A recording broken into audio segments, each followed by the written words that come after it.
ప్రపంచవ్యాప్తంగా తీవ్ర స్థాయిలో వాయు కాలుష్యం ఎదుర్కొంటున్న 20 నగరాలను గుర్తించారు. కాగా ఇందులో 13 నగరాలు భారతదేశంలోనే ఉన్నాయి. అసోంలోని బ్రీన్హట్ పట్టణం అలాగే ఢిల్లీ నగరంలోని వాయు కాలుష్యం ప్రమాదకర స్థాయిలో ఉందని తాజాగా విడుదలైన ఒక అంతర్జాతీయ నివేదిక వెల్లడించింది.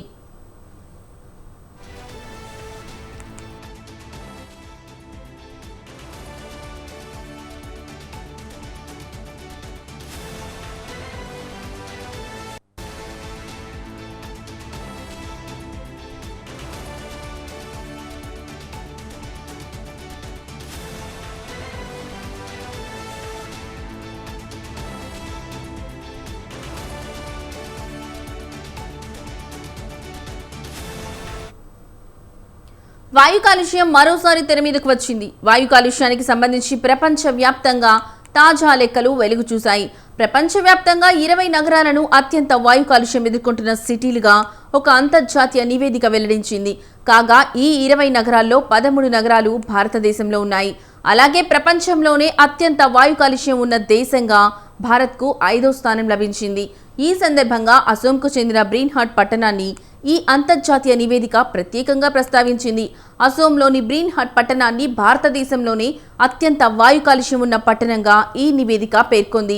అలాగే ఢిల్లీ, గురువా, గ్రేటర్ నోయిడా, భివాండి, ముజాఫర్నగర్తో పాటు మరికొన్ని నగరాలు భారతదేశంలో వాయు కాలుష్యాన్ని ఎదుర్కొంటున్నాయని అంతర్జాతీయ నివేదిక వెల్లడించింది.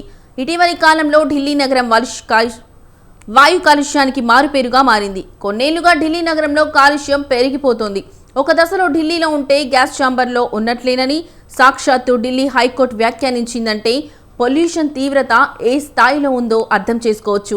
ఢిల్లీలో ఎయిర్ పొల్యూషన్ కొత్త విషయం కాదు. అనేక సంవత్సరాలుగా రాజధాని నగర ప్రజల ఆరోగ్యంతో పొల్యూషన్ చెలగాటమాడుతోంది. తొలిసారిగా 2018 నవంబర్లో ఢిల్లీలో గాలి కాలుష్యం అత్యధిక స్థాయిలో నమోదైంది. ప్రపంచ ఆరోగ్య సంస్థ పేర్కొన్న ప్రమాదకర స్థాయి కంటే 2018లో ఎక్కువ రేంజ్లో కాలుష్యం నమోదైంది.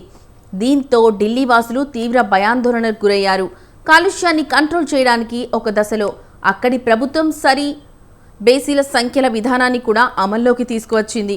వాయు కాలుష్యం ఆరోగ్యంపై చూపే ప్రభావం అంతా ఇంతా కాదు. కాలుష్యం దెబ్బకు మనిషి అనేక రకాల అనారోగ్యాలకు గురవుతున్నాడు. శరీరంలోని అన్ని అవయవాలు దెబ్బతింటాయి. వాయు కాలుష్యం కేవలం భారతదేశానికే పరిమితం కాదు. ప్రపంచవ్యాప్తంగా వాయు కాలుష్య సమస్య ఉంది. ప్రధానంగా అనేక వర్ధమాన దేశాల్లో ఎయిర్ పొల్యూషన్ ప్రాబ్లం చాలా తీవ్రంగా ఉంది. ఈ భూగోళంపై ప్రతి 10 మందిలో 8 మంది కలుషిత గాలి పీలుస్తున్నట్లు అధ్యయనాలు వెల్లడిస్తున్నాయి. అంతేకాదు ప్రపంచవ్యాప్తంగా ప్రతి సంవత్సరం 20 లక్షల మంది వరకు కేవలం పొల్యూషన్ కారణంగా ప్రాణాలు కోల్పోతున్నట్లు లెక్కలు చెబుతున్నాయి.